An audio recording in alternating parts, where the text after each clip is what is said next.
પ્રભુના જન્મ કલ્યાણ નિમિત્તે આજે સુરત શહેરના અનેક વિસ્તારોની અંદર શ્રી જૈન શેકાંબર મૂર્તિ પૂજક યુવક મહાસંઘના માધ્યમથી અહીંયા લાડુ વિતરણ થઈ રહ્યું છે, મોં મીઠું કરાવી રહ્યા છે।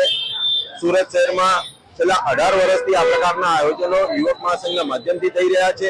હૃદયની અંદર એક જ ભાવ છે, ભગવાન મહાવીર સ્વામીના જન્મ કલ્યાણ દિન નિમિત્તે ભગવાનનો જે સંદેશો છે અહિંસા, શાંતિ, કરુણા, સદભાવના એ તમામ જન સુધી પહોંચે, આ દેશની અંદર પહોંચે અને વિશ્વમાં જ્યાં આજે હિંસા આચરી રહી છે એવા સંજોગોની અંદર અહિંસા સ્થપાય અને હૃદયના અંદર કરુણાનો ભાવ પ્રગટ થાય એવા શુભ હેતુથી આજે તમામ પ્રજાજનોનું મોં મીઠું કરાવ્યું છે।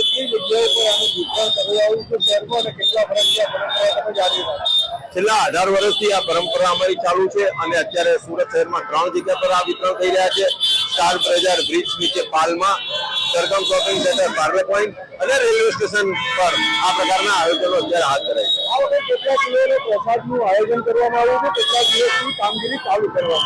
છેલ્લા 7 દિવસથી આ પ્રકારની કામગીરી ચાલતી હોય છે અને આ વખતે 1 લાખ કરતા વધારે લાડુનું વિતરણ થઈ છે।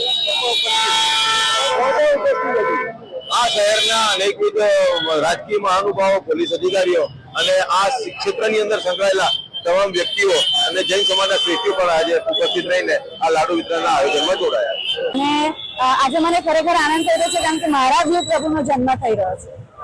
આજે સુરત શહેરની અંદર કઈ જગ્યાએ વિતરણ થયું લાડુ? આજે સુરત શહેરમાં એક તો અહીંયા પાલથી શરૂઆત કરી છે, પાલ સ્ટાર બજારની સામે, ત્યારબાદ સરગમ શોપિંગ સેન્ટર પાસે અને ત્યારબાદ સ્ટેશન રોડ પર થશે। કેટલા વર્ષોથી પુણ્યનું કામકાજ ચાલી રહ્યું છે?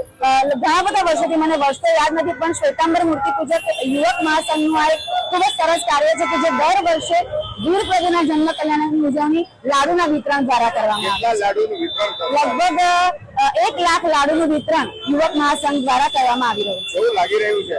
મને તો ખરેખર આનંદ છે કારણ કે હું જૈન કુળમાં અવતરેલી છું અને મારા વીર પ્રભુના જન્મ કલ્યાણની ઉજવણી આ રીતે સુરત શહેરમાં થાય એટલે ખરેખર આનંદ થાય અને થાય।